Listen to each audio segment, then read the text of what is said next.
Hey everybody, it's Matt with Iron Sharpens Iron here. I just wanted to make this quick video. It's going to be a short video that just explains who I am, what this channel is about, and why I want to get this message out there, why I want my voice out there. Um, I'm sure you all know everybody in life makes mistakes, right?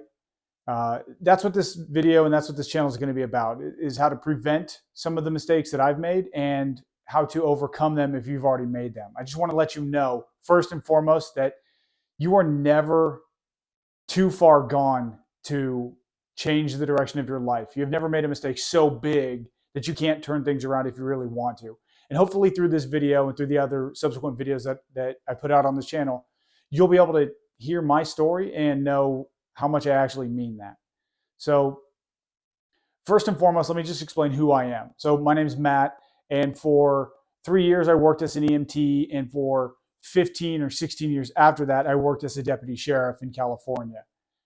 And I left 2 years ago when I got arrested by my own agency and accused of some pretty serious stuff. And I fought a court case, a criminal case, where I could have potentially gone to prison for 5 years for being accused of, or because of what they were accusing me of doing.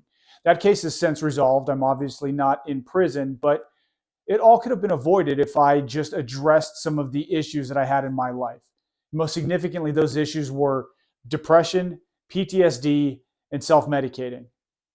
Unfortunately, today, I'm no longer working in law enforcement. And today, I am a convicted felon and a recovered alcoholic and a recovered drug addict. But that's not really where the story ends.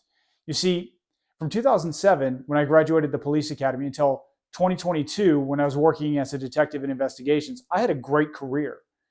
Unfortunately, I let some of the baggage from work weigh me down, and I didn't ask for help when I needed it. You know, I was active on my agency's peer support team, and I was constantly helping other people when they needed it. And for whatever reason, I just could not ask for help myself. And let me know in the comments below if that's ever been you. Hopefully, that's not you right now. But if it is, I want you to know that you're not alone, and that the things that you are facing, you can overcome and you can conquer. But you have to put in the work. So take it from me, learn from my mistakes.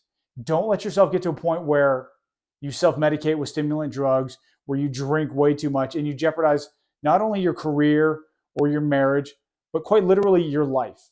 You see, at one point in my life, I actually contemplated killing myself. See, I had a 5-shot revolver with 2 bullets in it, and I was playing Russian roulette. And that's no joke. I pulled the trigger twice and somehow survived. Now, when I got ready to do it the third time, my son, who is now 12 years old, was 6 months old at the time. He woke up in the middle of the night and he was crying. And in that moment, I realized that he needed me then and for the rest of his life. And that moment changed my life. Unfortunately, I still had some issues that I didn't deal with. But I want to talk about that over the course of the next several videos. But I want you to know that life sucks sometimes, but life is great at other times. And we have to have both in order to make the good times great. And in order to have the bad times, we have to have the good times that drag us and pull us through it. So I really am going to be vulnerable with this.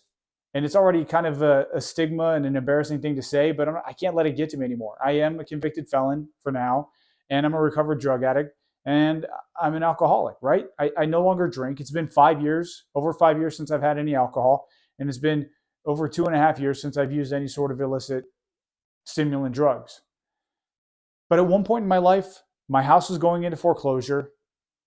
My cars were getting repossessed. I had more debt than I knew what to do with. I was constantly at work working overtime to make money, and yet I never had enough. At one point, the engine in my truck went out. My dog died. My wife and I split up, and she moved to a completely different state. I got arrested by my own agency, and I faced 5 years in California State Prison. This was all within a 2-year span. And somehow I got through it. And you can too.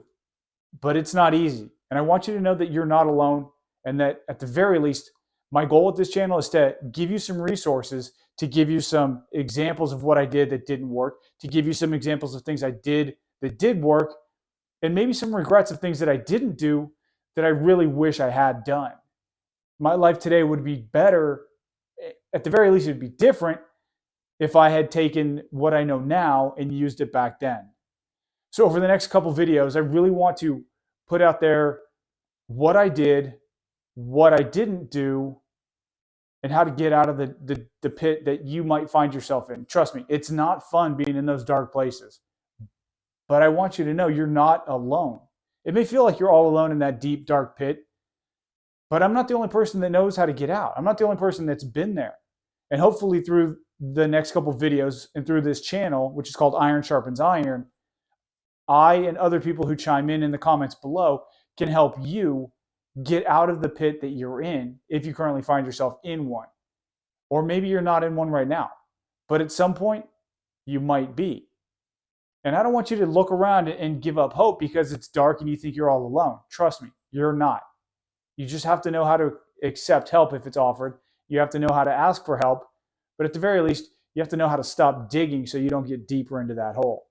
And through the course of these videos, I really want to highlight what kept me from asking for help, what encouraged me to give help to others, and hopefully we can bridge the gap between those two things, because it's not easy. It's definitely not easy asking for help, especially if you're in, the quote unquote protector or the warrior culture, whether you're a first responder, a firefighter, you work in law enforcement, you're in the military, or you're just plain stubborn like I am, right? I have to learn things the hard way. That's something my mom used to tell me all the time, that if there's a hardest way to do anything, I'm going to find that way to do it.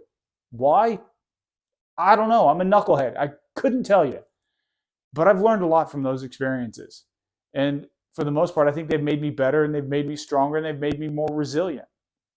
So if that's you, if you find yourself in a place where you are kind of giving up hope or you've just stopped moving forward, then I want you to know this channel is for you. This channel is all about coming together as a community and being the iron that strengthens other people. Now,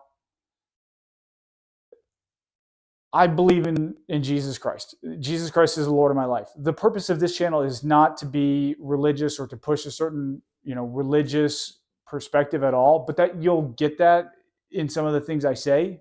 But I want to take an example from the Bible. It's not really a biblical example. It's a geographical example, but it's in the Bible. Think of the Sea of Galilee. If you can think of a map, or if you have a map, Google it on your phone. If you have or search it on your phone somehow, and look at the Sea of Galilee. And you'll see the Sea of Galilee has all kinds of tributaries and rivers that flow into it.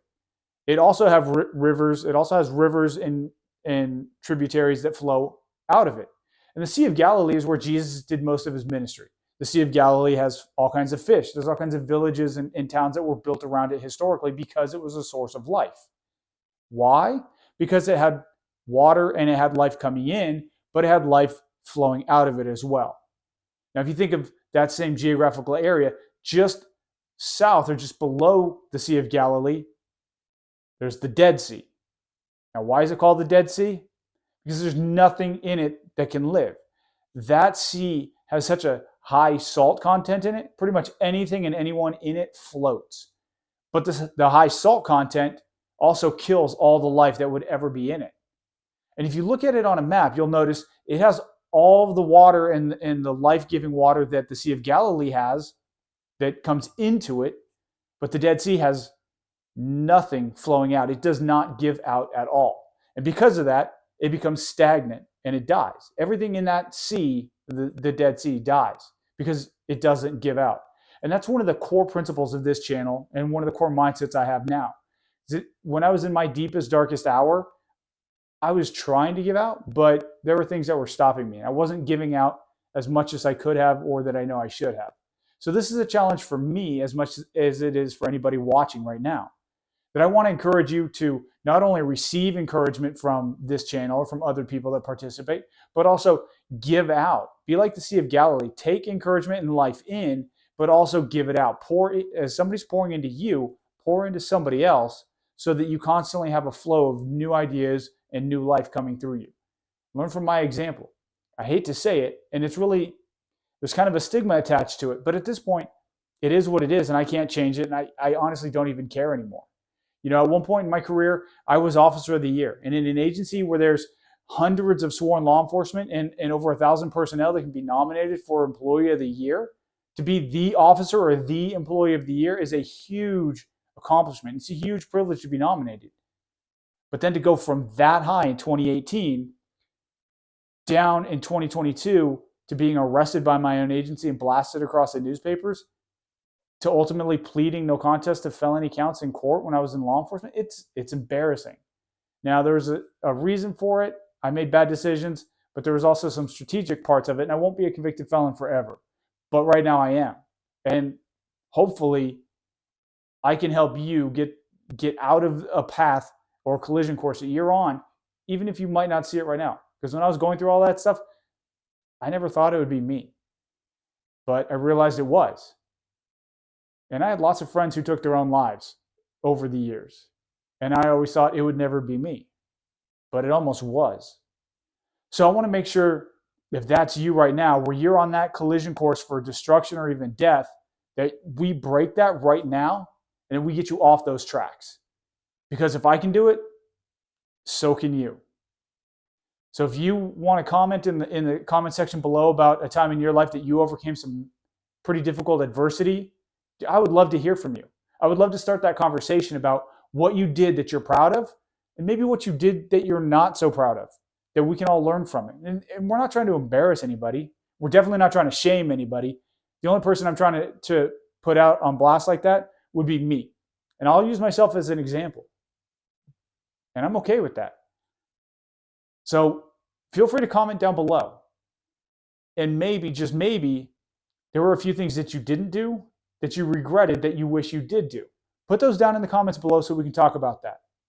All right. So until next time, I'm Matt, and this is Iron Sharpens Iron.